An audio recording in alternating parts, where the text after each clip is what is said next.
Hello and welcome back to yet another episode of Henry Weston's Old Mate, the podcast. I've got Rob with me again. Rob recently joined me with Jason for the first episode of hopefully many discussing the EFL, the English Football League. Rob up there in or around Sunderland, his home team. Jason, the Luton fan, and I don't talk about football anymore because I support Man United. But Rob, you're joined us today. Firstly, hello, and thank you for coming back on. Secondly, we're going to do something a bit different. We're not going to talk about really the timeline skulls community. We're certainly not going to talk about football. We're going to talk about the fact that you might want to sort of get into a bit of this yourself, and that's podcasting, content creation, if you will. Firstly, mate, how you been doing since we last chatted? Yeah, so I'm all good, really. I've certainly been enjoying the football. We're doing quite well, but like I say, like you've said, we'll not go into football chat. But yeah, doing all right. I've been doing a bit of running because I'm doing the Great North Run on Sunday, so looking forward to that. But in general, yeah, Yeah. just quite good. We would plug it, but this will probably go out a bit too late. Even if I get this out on Saturday, that's the day before. But if I get it out before, we'll put a link to your donation page in. I know you've had some wonderful donations for a wonderful cause, and good luck to you on Sunday. Podcasting, Rob, I've been doing it since April 2021, I think. 3.5 years, about 175 episodes. My podcast started off because I used to write blogs when I got sober. I was sober for 2 years and thought it might be about time to try and give back, in the sense of I can tell my story, the old cliche, if it helps one person, I've done, it might be worth writing a blog. My Yeah, mate said, why don't you create a podcast? I thought that sounds a bit easier than writing, although I've always enjoyed writing. And my alcohol recovery podcast became a football podcast. I did a bit of cricket content. I host people like yourself, people from Twitter, within communities. We do general personal profiles. We do a bit of everything. What would your idea of a new niche podcast be if you were going to think about doing this then, Rob?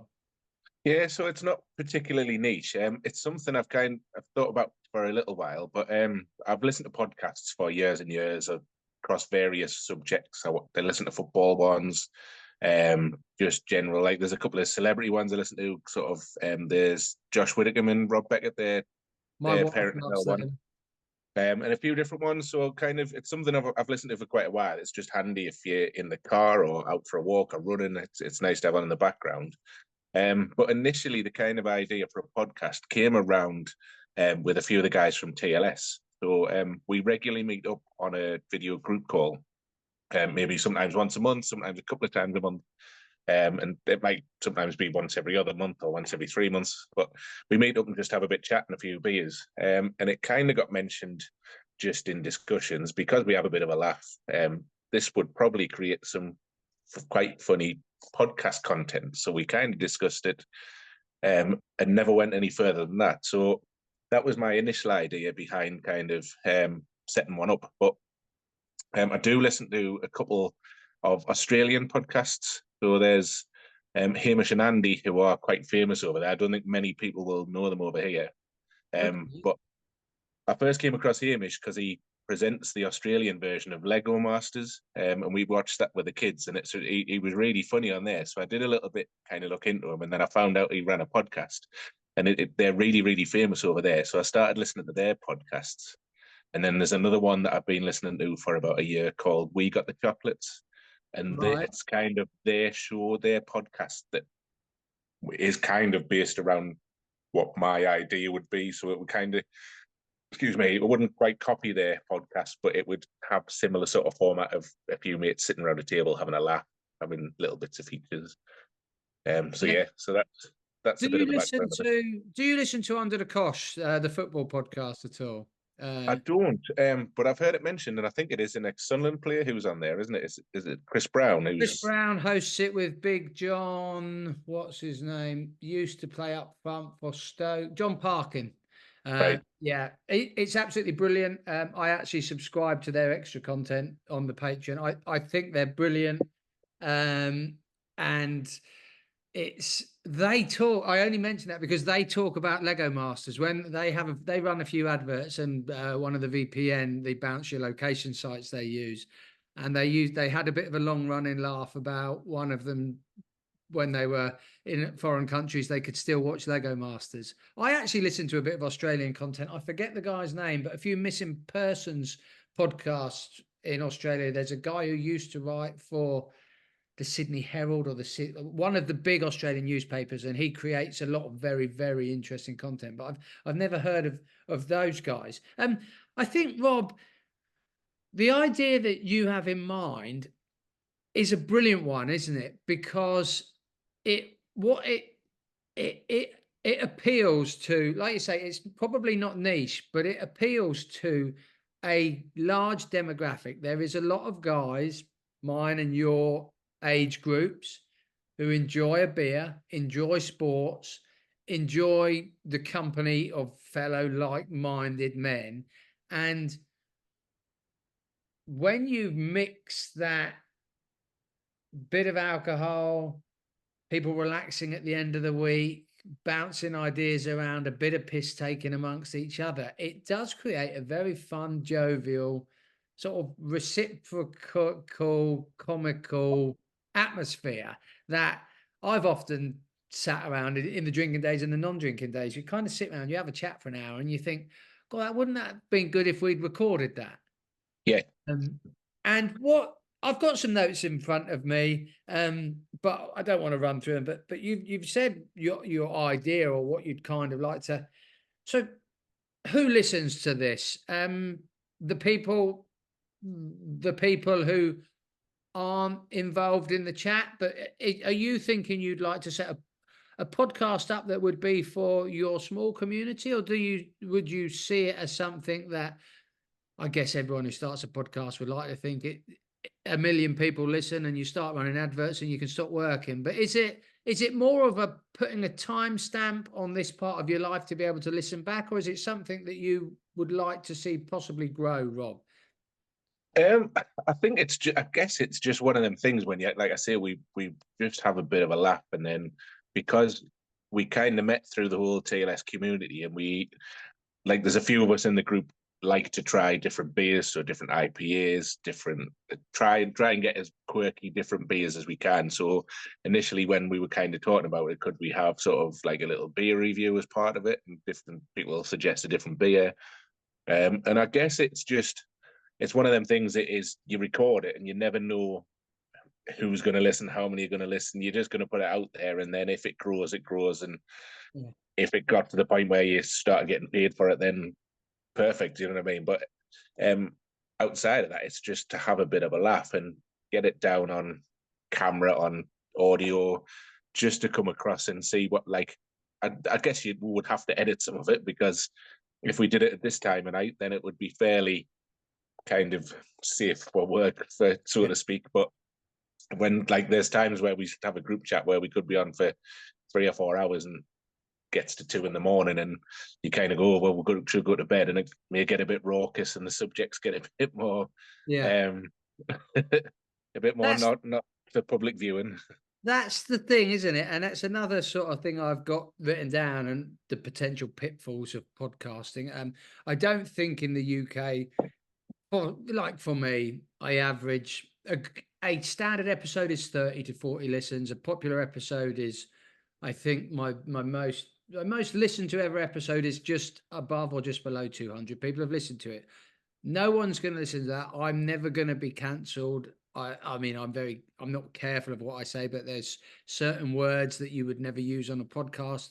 I have a brother who comes on my podcast. He lives in Germany. He likes to try and use a word beginning with N that is not very popular in Germany, and would probably get me cancelled. He likes to try and slip it in podcasts. He thinks he's big in Right. Apart from that, but let's discuss that later, Rob. So my next question is, like, what would you want from this podcast? I know you've already sort of answered it. It's just, I think you answered it really well, because I got into podcasting initially because I wanted my blog to try and help a community I'd become part of in sobriety. But then I actually discovered that I really like just chatting with people.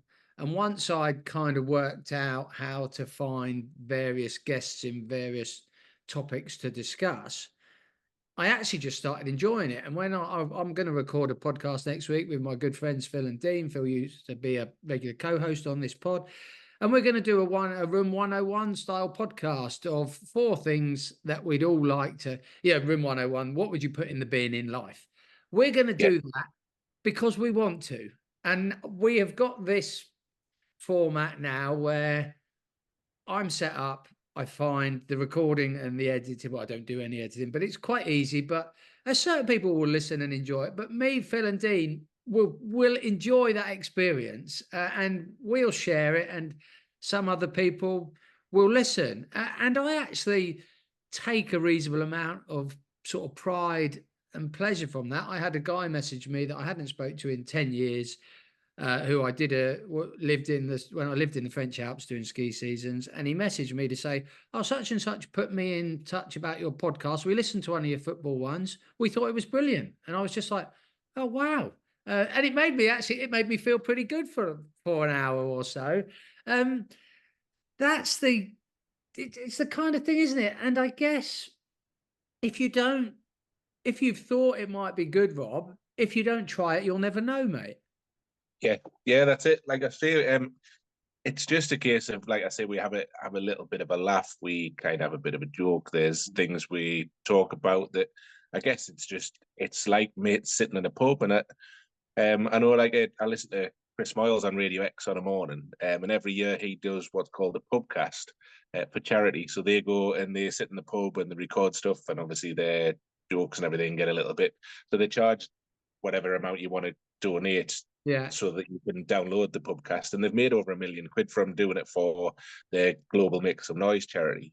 Yeah. So it's just a little bit like that, sort of sitting in the pub having a laugh. But we're far ends of the country, so we do it via video chat. But I think with We Got the Chocolate podcast that I listen to, I guess they have one guy that hosts it, such as yourself, you host yours, and then the other guys all kind of chip in and they have features, so it's a bit more structured than just sitting. So the more I've kind of listened to different things, then my idea would be to structure it a little bit more, and have regular features that you drop in and out.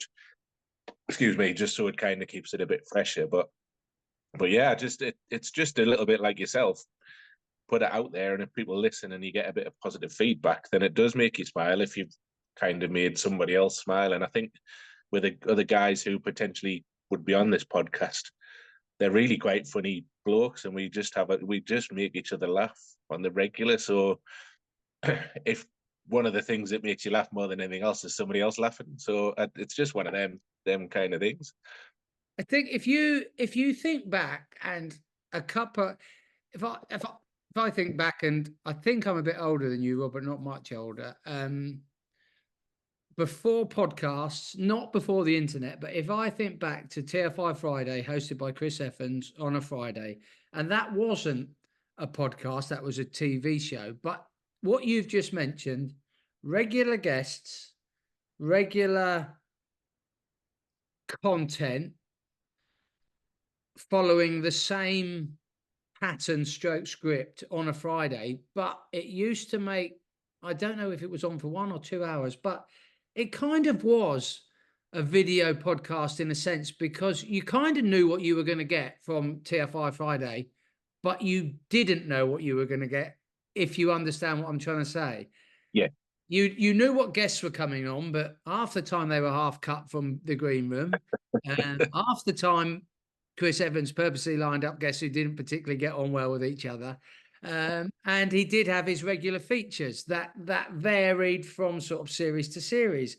And then you go on to a late night show that maybe certain listeners remember, Eurotrash. Absolutely crazy.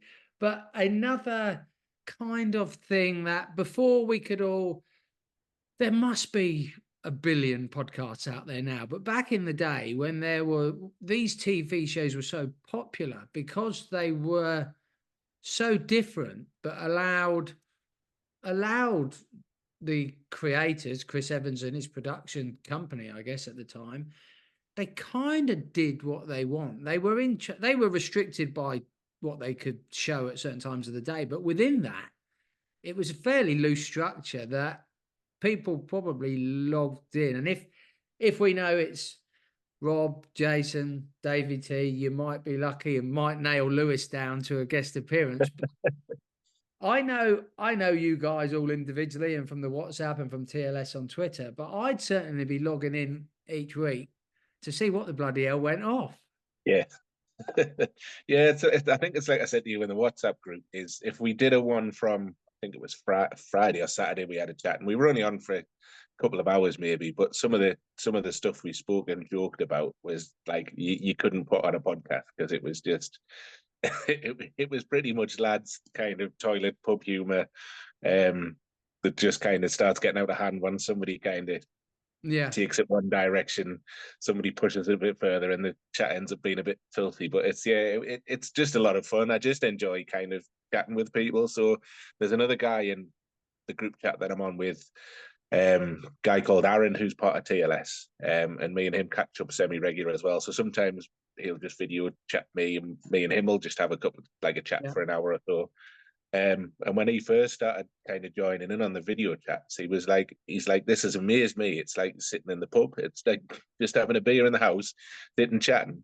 And he says, sometimes I'd prefer to do this than go down the pub and mix with other people that I don't know. This is brilliant. So it's I guess a lot of this has come from lockdown, that people have realized that we have this format that we can use to record video, to chat online. But yeah, so another thing that I'm kind of half interested in doing as well is me and my wife are going to start traveling a little bit more because the kids are getting to the point where they're a bit more grown up. And I'm toying with the idea of setting up sort of a YouTube video, like a vlog, just doing a little bit of videos while we're traveling, and again put it out there. And if one person watches it or a million people watch it, it's just out there, and it's a little video diary of the different places we're going to travel to. So yeah, so that's another thing I'm kind of tempted. Just I don't know, I've never really been one to be confident speaking on a camera or anything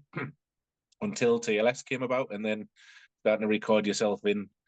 Like when I first started sculling on TLS, it was like a case of no speech, just down your pint and get off. And then as you grow in confidence a little bit, you kind of have a bit more chat. And then now you kind of shut me up half the time. I think for me, because I didn't know I didn't know if I would record 100 episodes, 10 episodes. You know, we'll probably by Christmas we'll be close to 200 episodes. But I had the first time, because my voice at secondary school, I got the piss ripped out of me because I had a particularly high pitched voice. And when I listened to my voice back, the first episode I recorded, I thought, that can't be fucking me. It sounded, well, it did sound awful. It probably does still sound awful, but I thought that isn't me. But I quickly had to kind of just move past that, because I would never have recorded again if I thought, if I don't like the sound of it. I guess it is down to the content and that you put out. And like you say, that video of you and your wife traveling, if you go on a sleeper train through Europe, or you go up a cable car up to the top of a mountain, or if you do something that might be deemed more touristy, like a trip to New York, for example, you're going to film what you're doing, and hopefully what you're doing is what you like. And the reality is that there will be other people on the internet who like that stuff, and they will watch it if they're able to find it. That's the thing. As a new, I can upload this to YouTube, and if I share it on Twitter, I know 30 or 40 people are going to watch the video because they'll watch it to see me or you. Yeah. But if you don't currently exist outside of TLS, let's say, no one knows you as a travel blogger, vlogger. That's going to take time to establish. And you get the occasional, you hear of this Italian laddie who's now the most watched person ever on the internet. Who's, I don't think he's ever spoke on a video, has he? With his life simple hacks of, taking the bottle of beer, taking the lid off the bottle of beer without using the vacuum cleaner that he's seen someone do, and all of a sudden he's a multi-billionaire. And Yeah. he did, in the space of a year, he grew from nobody to a €1 million product, and now he's 10 billion views later. He'll never have to work again. But that's the rarity, isn't it? Yeah. If the plan isn't to really, like you said earlier, if it starts paying for things, if it starts becoming your main income one day, then that is wonderful. But if you have no ambition or no need for it to pay you anything or even pay for itself,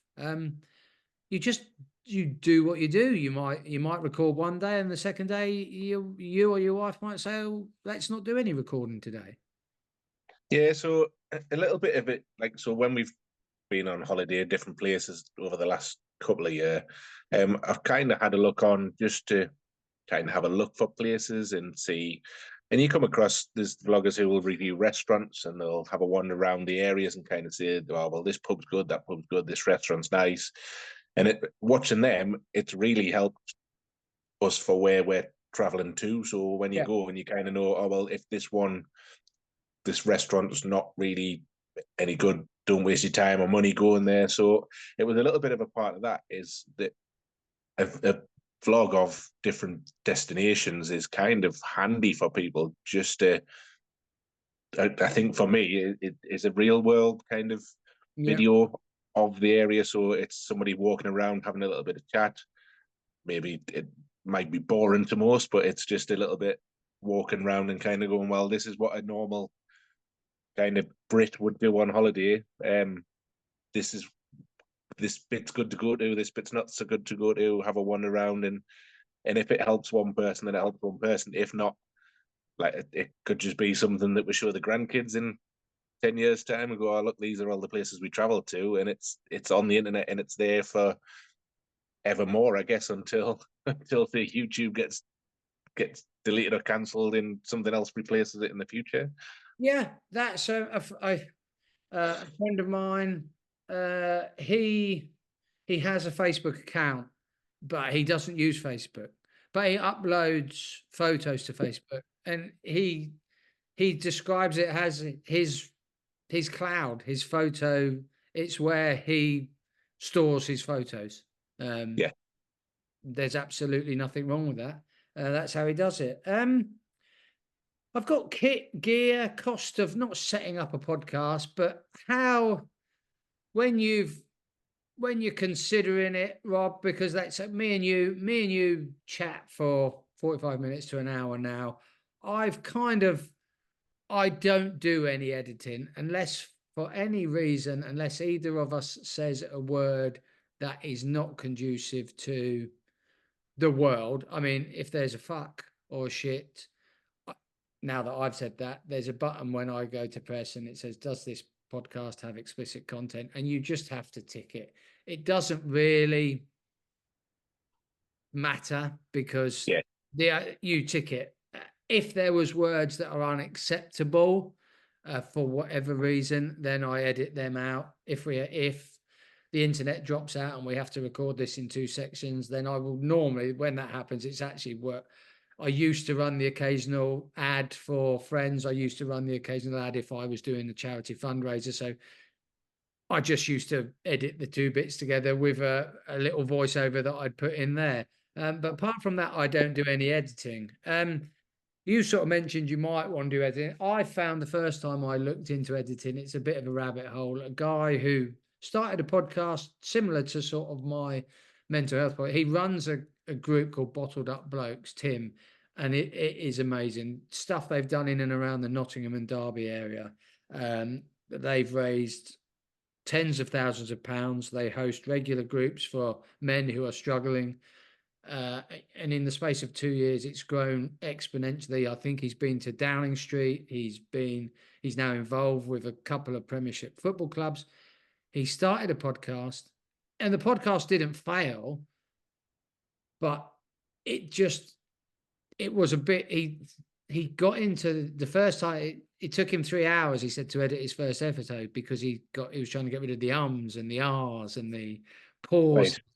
Right. How would you look at the editing? Would you potentially would you want a nice clean, if me and you, for whatever reason, if I went, oh, Rob, I'm not sure what I'm be saying next, would you be looking at that and editing it out? Or would you, more like me and a few other people, would you probably adopt the unedited approach? I think, to be honest, probably the more unedited approach. I think there's everybody, unless you're a professional on TV, ums and ahs, and I know from doing videos for Twitter that I will have little pauses and I'll have little mannerisms that that I now know that I have that I didn't realize I had before. But yeah, it would be mostly unedited. I think, especially initially, like if it's completely amateur, it's possibly 3 people are going to watch it and they'll just be mates. Then there's absolutely no point in sitting for 3 or 4 hours on a night time editing all the little bits out. I think if it grew and it got to be quite popular, in the thousands of people watching it, and there was sort of regular features of different bits, you would possibly have to edit the gaps between the features. But it's just a case of going into it completely open-minded and seeing if it works, seeing if the guys who are kind of plan on doing it with are up for doing it fairly regular. It might just be once a month. Excuse me, and just see where it goes and just have a bit of fun with it, really. And it's not something that I ever would imagine would grow to be huge, but I think from the format that I kind of want to do, I don't think there's anybody or I haven't certainly came across anything that's similar in this country. Like I say, the We Got the Chocolates in Australia, which is quite famous, it's starting to be more famous worldwide now. But they're just, I think they're all, there's 2 brothers and then friends from early on. But if you when we're finished, if you search for it and search for We Got the Chocolates and Prince Albert, I've got my iPad here, mate. So they became much more famous because of there was an episode where one of the guys said, we'll play the odds game for him to get a Prince Albert. So the odds game is that he's got to give. That's getting you. Is that getting you, old fella, pierced? Yeah. Yeah. For the listeners who may not know. Yeah. So it came from another feature, but they mentioned Prince Albert. So they asked one of the guys, "Would you get that done for the show?" And he kind of paused and went, "Well, we'll play the odds game." So the odds game is, so he chooses a number. He chooses the range of numbers. So he said 1 to 50. So then him and his brother then counted themselves in 3, 2, 1 and had to both say a number, and they both said 27. So then he had to get the Prince Albert done. So he did. He got it done for the show, and then he had it taken out since. But that was their big moment that was where they kind of broke through. And I think they were fairly famous before that, but that was the one that sent them a bit more worldwide, and that's where I picked them up. But I've listened to loads of back episodes, and again, that's just a few mates having a bit of a laugh, putting a feature in, having joke of the week. They get their wives involved occasionally. But yeah, it's just a bit of fun, and that's if we're having a regular video chat anyway, and it's stuff that could be recorded and just chucked out and into the internet, and if anybody wants to listen to it and have a bit of a laugh along with us, then that's kind of where I want to go with it, really. I think I kind of, since I've been doing this, I kind of think everything's a really good idea, Rob. Yeah. Anything you can come up with, for content creation, if as long as it's safe, legal, not doing yourself any harm. I mean, I know there are certain things out on the internet. There's these people who basically eat themselves to death. There's people, for content creation. But for example, what you're discussing, um, question I'd be tempted to ask you is, why haven't you tried it yet? It's just a case for me. It was just a case of how where Yeah, do you go to set it away? Like we've had the issue of as part of Timeline Skulls that we used to do at the end of every video chat. We would get, oh, so we'll have a chat for an hour and then we'll do a joint skull. So we'd record all of us skulling. So while we're on the video chat, obviously you can hear each other. But when we recorded through WhatsApp, there was no sound. So then we would just have to put a silent video of us doing the skull at the end of the chat. So we then tried a couple of different formats. If we tried Telegram, and that seemed to work, where we could record where it would have sound. But for me, it was just a case of, right, I can record audio, I can record video, but how on earth do you get it from my phone or tablet or laptop onto the podcast, the apps? So like I now listen to, because Google Podcasts has disappeared now, so I yeah. now listen to mine through Amazon Music. But how do you get it so it lands with Amazon Music, with Apple, etc.? So to go one step back, what I've found now for me is Zoom is wonderful because me and you have this chat. I'm recording on my computer, so I'm Yeah, recording this in. When I press the red button to end this call for both of us, what Zoom automatically does, because I've been recording, is it creates an audio and a separate video file. And they are just there, like any folder would be on your desktop. They're there 3 minutes after me and you have hung up. So it's the next thing. The next thing is the slightly tricky bit. So when I set up my podcast, I went through something called Anchor that has now been bought out by Spotify. So I now use Spotify, and then they have who is it that they've recently created a new editing tool, and I can't remember for the life of me. Let's go to my junk emails. It is now, oh no, let's not do that. This makes great content, Rob, because I'm now looking through my deleted emails to find out that Riverside is who is the new tool created by Spotify. But what happens in the past, that audio file, because I very rarely did YouTube videos, but that audio file, I simply opened the Anchor website. I uploaded the audio file, and the brilliant thing about Anchor was it had a really, really, really simple editing tool that was even simpler via an iPad. So I could, if I didn't have to do any editing, I could add an intro, an outro, and any bits in the middle to a podcast. I could upload a podcast in 90 seconds. Absolutely no problem. The first time I did it, it probably took me 10 minutes. That's with yeah, no editing. Now it's slightly more difficult. The editing tool, I have to say, although I did put a tweet out complaining about Spotify and the fact that they'd removed my very easy editing tool, this new Riverside tool, although it's slightly more complicated, what it does is it creates our chat in text format. And I can actually go into that chat and just delete. I can, as you would with a Word document, I can right. I can highlight an an R, a fuck, a shit, and press delete and listen back, and the word is simply gone. And the kind of the program doesn't sound, it doesn't sound like the word's been taken out, if you get me. Right. Although it's a bit more complicated, and I'm a 44-year-old guy who should be able to use computers better, uh, it when I realized that you could do that, I haven't taken my tweet down, but I maybe regretted sending that tweet. But it's actually quite easy. YouTube is very, very simple on the computer. You literally, if you've got that video file, you just download it, it then processes it. You have to be a little bit careful. Obviously, the higher definition I'm working on an Apple Mac. So this video, when I save it, I can then, I think it will have, there will be 3 definitions that I can upload it to YouTube. If you upload it in Yeah. the highest definition possible, it can take a good while to process.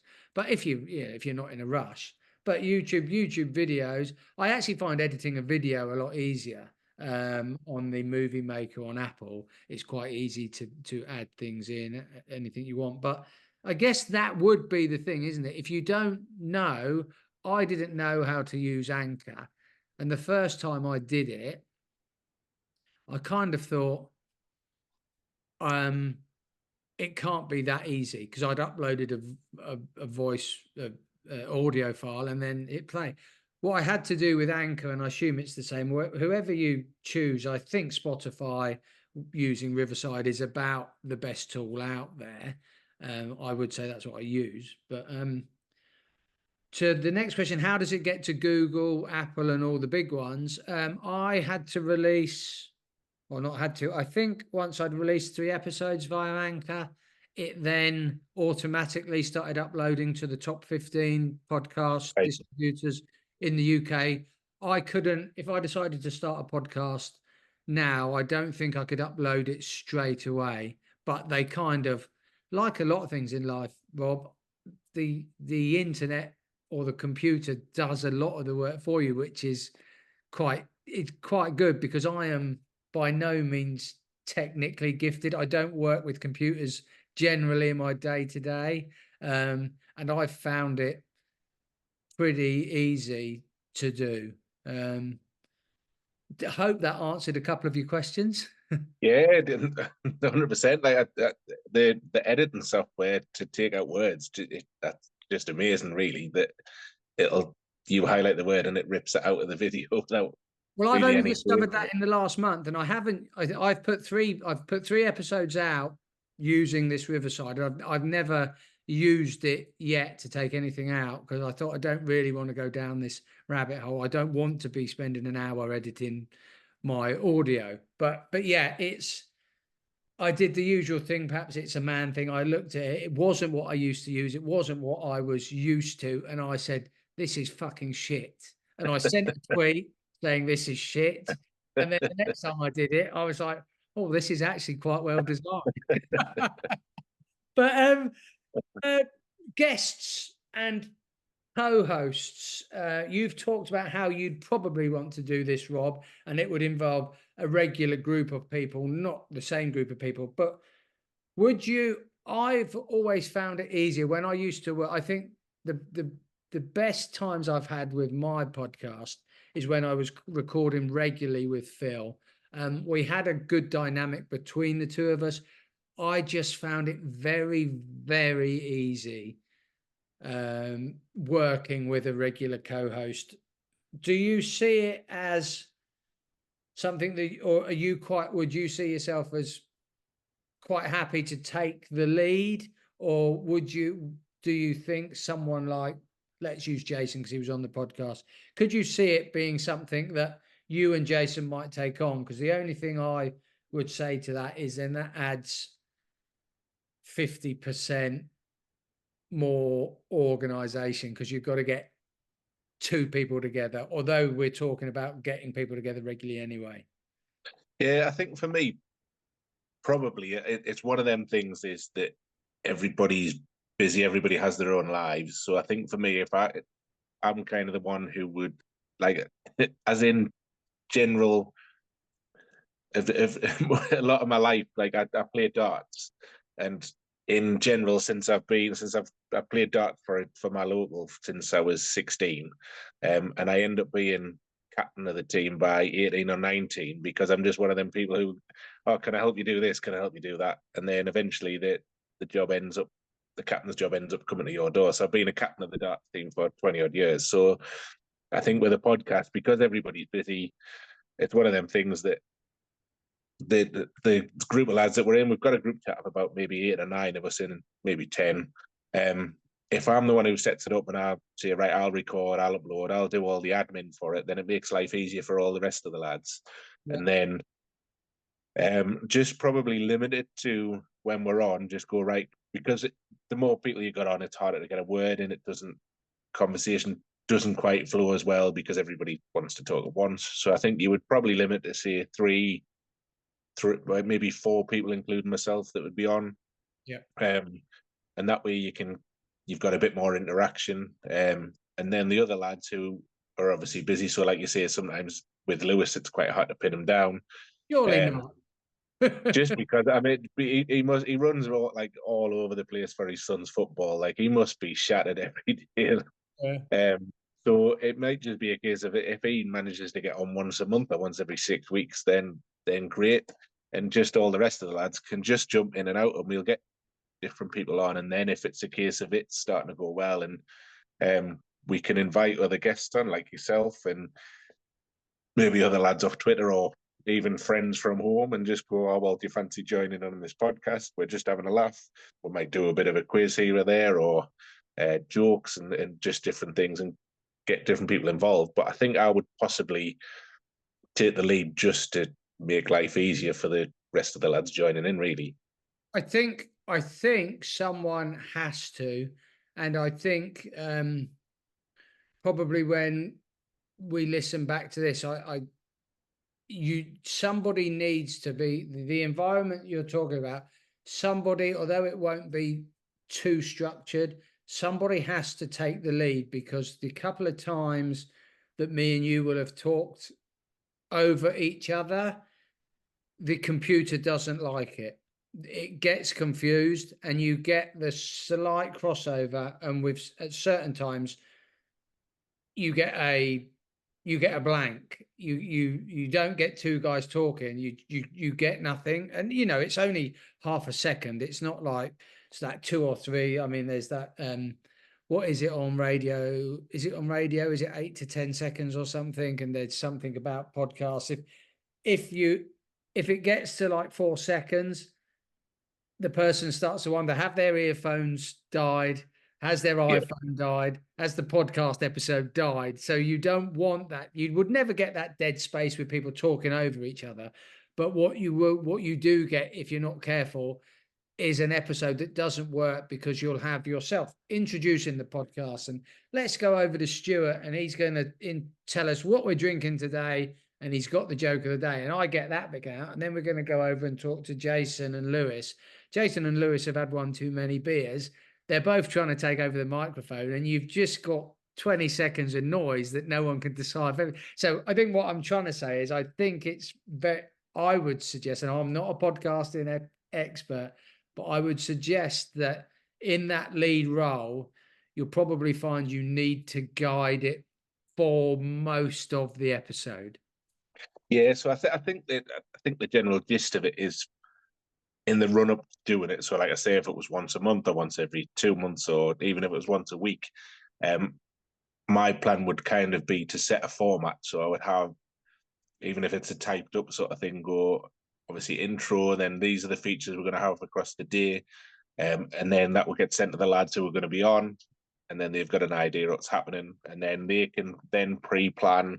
So if any certain features, they've got an idea of what they want to say for certain things, and then that's the idea behind it. And then whoever, like, it wouldn't even have to be me who hosted every podcast, but it would just take one person to go, oh, well, I'll lead on this one this week, and then they can do the intro, they can guide it. So, right, we're doing this feature now. Like you say, we'll go to Lewis. Next one, right, Jason, what's your input on this sort of thing? And so yeah, because I've never done it before. It's probably when it eventually kind of gets up and running, it'll come across as very amateur, and it'll be comical at first, and it might be a year down the line, if we're still doing it, would look back to the first couple of episodes and go, dear God, that was horrendous. But you learn on the job, I guess, don't you? You never know until you try. I listened to my first episode a few months ago, and it was a brilliant episode for content. A friend of mine he wasn't an alcoholic, but he recognized that he had a bad relationship with alcohol, And it was a wonderfully open and honest episode with some wonderful content. But my God, was I rubbish. But yeah, but we're 175 episodes later. I don't know if we're much better, but we're still going.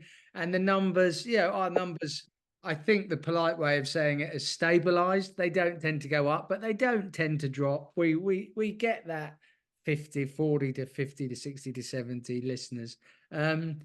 Video, we've sort of talked about it, but it was something that I made the mistake of doing. Well, not the mistake, but I went through a period of releasing everything as a podcast via Apple and Spotify and a YouTube video, and it just neither did anything. I'd get 20 listens on Apple. I'd get 20 listens and 20 views. I'd get 25 listens and 15 views. They kind of competed against each other. Yeah. Do you see this more as an audio thing to start with, or do you see that there's some potential comedy value from the video aspect? I think probably initially you would just put it out as an audio, but I think if it started to grow, it depends on how much time that would go into it really, because you can put it out on YouTube as you do, and like you say, you might get one person either listens to it or watches it, so your numbers are competing against each other. But I think stuff like TikTok, so it depends on, you can put the YouTube out as one full video, but there's the format of TikTok where you could put little parts of it, so you could put one of the features, if there's a particularly funny moment, you can put it out for a 1 minute TikTok video, and that could potentially get your numbers up. I know kind of some of the TikToks that I watch, there's a guy who does he lives in Lanzarote, and he does like a live walk around every Sunday morning of different parts of Lanzarote. So when he's walking around, he records it all and puts it on YouTube as a full video, but he's live on TikTok, and he's kind of like, just tap the screen, tap the like button, because the more people who do that, the more the algorithm picks it up and more people watch it. So if you've got funny moments, you can put it out on TikTok, and that potentially raises your numbers. So it's just one of them things. I guess I'd be open to doing it across multi-format, but it also depends on time constraints, because if it's like you say, you could sit and edit every episode for 3-4 hours on an evening, but do you want to put that effort in to do it? And if it was getting thousands of views and the criticism was coming back going, oh well, this needs to be edited, or you should be on this format, then you kind of listen to it, but see what people come back with, because you're always going to get people who will just have a dig for the sake of having a dig. That's the internet, that's Twitter. But yeah, I think it's an open book at the minute. If the demand was created for doing it across videos and everything, then yeah. But if not, just put it out as a podcast and see where it goes from there. I think you're far more likely to hit a bigger audience the more formats you put it on, because as you said, there's Facebook that people use, there's Instagram, but it's all labor intensive, isn't it? That if you're going across 5 formats, you've got 5 formats to manage and input to. I think that this is the thing, isn't it? And I've kind of made the decision. It's something I've been thinking about for a while, but for my turf, greenkeeping, golf course management content, I'm going to move that content over to Patreon. I'm going to look at producing 3 hours of content a month and set the subscription fee at about £3.99, £4. It divides opinion. I know when you look at certain communities on Twitter, you guys, people don't mind paying £3.99 for an IPA, a new IPA they've never tried. You say, I've been doing podcasts for 3 years and it's always been free. There'll be some people who turn around and go, fucking £4 for fucking 3 hours, podcast free, aren't they? But I'm at the point with my turf content, things like this, I thoroughly enjoy. I enjoy doing my turf content, but it takes up a lot of my time. There's a professional aspect to it.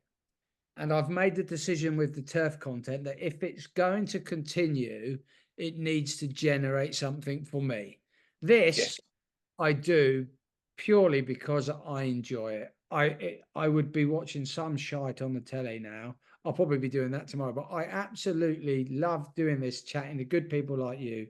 The turf content I like putting out, but now it's at the point where I've made the decision that it needs to generate something, and for me to keep me motivated. If I can get 10 subscribers at £4 in 6 months and it's putting £40 in the bank, that will motivate me. I don't want to be a millionaire. I'm never going to stop work, but I've made that decision for that part of my content creation. And it might fall flat on its face. People might not subscribe.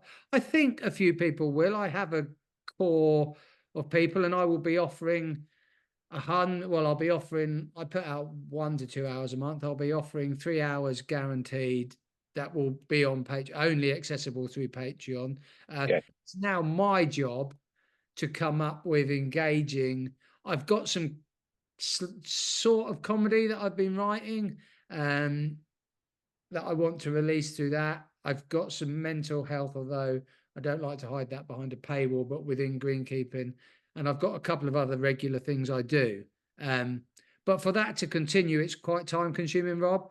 And I'm Yeah. at the point now where I enjoy these chats. I enjoy my chats with Dean and Phil.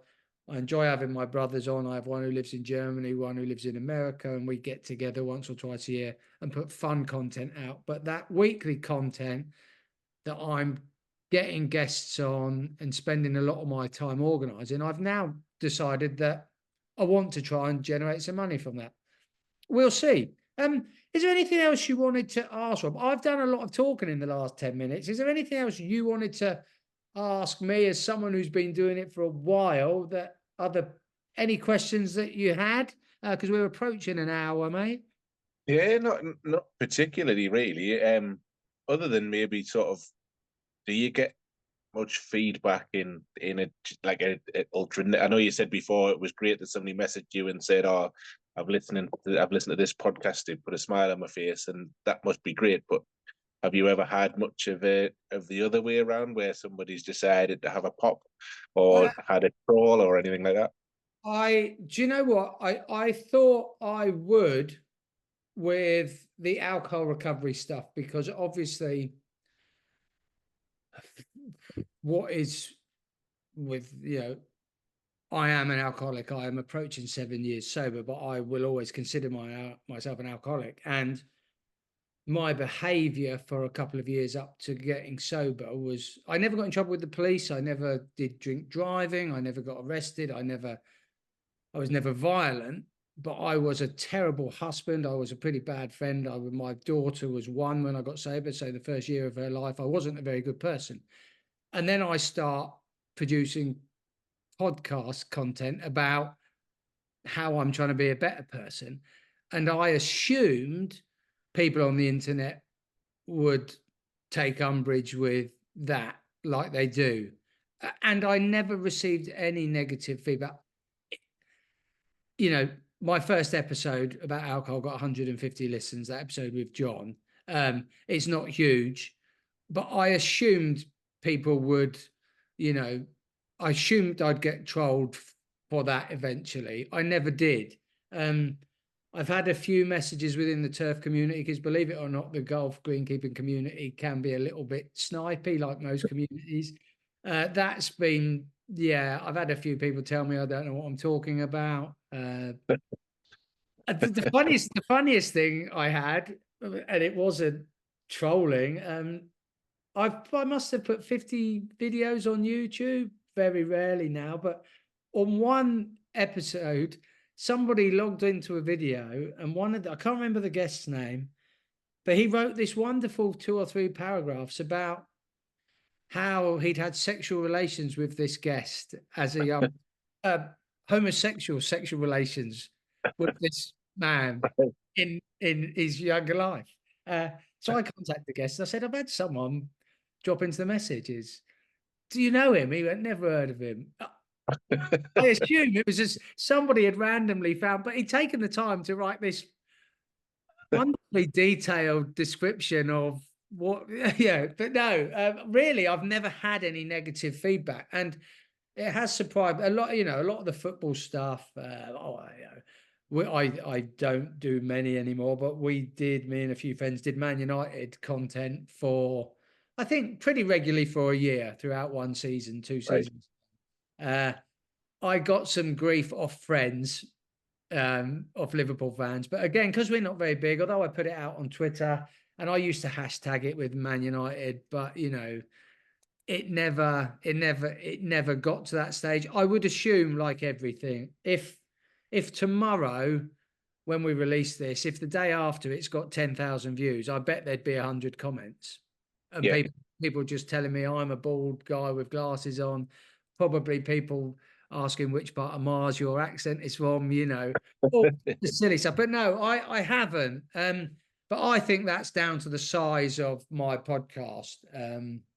Yeah, I have been blocked by a few people on Twitter, within greenkeeping, but I know why. I made a decision to aim a few snipes in their direction. They didn't like it. They blocked me. That's what it's there for. I was probably doing it to see if I got a reaction. They reacted correctly by blocking me. They never have to listen to me again. But no, shall we talk quickly about football to set the scene for next week, mate? Because we've done this EFL, Jay. We're going to be looking at the Championship. And what have Sunderland won 5 from 5? 4 from 4. We lost in the cup, in the League Cup, but we put a completely different 11 out. Like, it was 11 reserves we put out. We weren't bothered about that. But yeah, we've won 4 from 4. We've Are you top? only yeah, so we're 2 points clear. But we've only conceded one goal, and that was an own goal. So we haven't conceded a goal to an opposition player yet. Because I have to be honest, I said I'm going to research the Championship, and I haven't. I'll need to for next week's chat. By the way, anyone listening and watching, me and Jason and maybe Davey T are going to get together. So it's definitely a 3-ball, hopefully a 4-ball to look at Dave's Plymouth. Dave's Plymouth, Rob's Sunderland, and Jason's Luton. So you will be, even if both teams win at the weekend, you will be considerably higher than them regarding points. You won't be any higher than top of the league. But have Luton got a win? No, I think they've drawn one game and lost the rest. I'm not sure on Plymouth. I know they've drawn one. I don't know if they've lost the rest of theirs as well. So I think they're both on the bottom. Plymouth drew with 9 men, didn't they? Yeah, so I think they came from the depths and got an equaliser, and I was talking to Davey about it, and that looked like a bit of a promising kind of performance, that things would turn in the opposite direction. But then I think they lost the next game. But yeah, we've played Cardiff first, and that was quite comfortable 2-0. But that was probably our worst performance. Then we beat Sheff Wednesday 4-0 and coasted that one, and we beat Burnley, who were favourites. I think they'd won something like 4-1, 5-0. First, they had 2 very positive results, didn't they? Yeah, but I think they sold a lot of players in the run up to that game, so I don't know if we played them at the right time. And then we played Portsmouth away last weekend, and we beat them 3-1. So it's good. For me, it's like it's our best. I think it's the first time in our history at this level of the top 2 divisions that we'd won all of our first 3 games without conceding a goal. Or it was something like since 1925. It's our best start since then. But it's one of them things that right now we've got to enjoy it. But at some point the wheels may fall off. We're going to lose a game. It's how we react to losing games. At the minute, the players are like, they're on the pitch feeling 10 feet tall because they're just full of confidence. So the one player I would like to highlight is young Chris Rigg. And he's been a target for a lot of the top clubs in the country since he was around 14, 15. And luckily, we managed to get him to sign schoolboy forms. We've got him on a professional contract now. And then I think we've since extended his contract and given him a much improved one. But he was our youngest scorer in the league at 15, I think. or 16 maybe in so many days. But start of this season, the few games he's played, he's looking like his ceiling is playing for England within the next 2 or 3 years. I would say he's absolutely fantastic. Well, you heard it here first, and let's not waste too much football content, Rob, but I'm looking forward to the next chat, and I will do some research.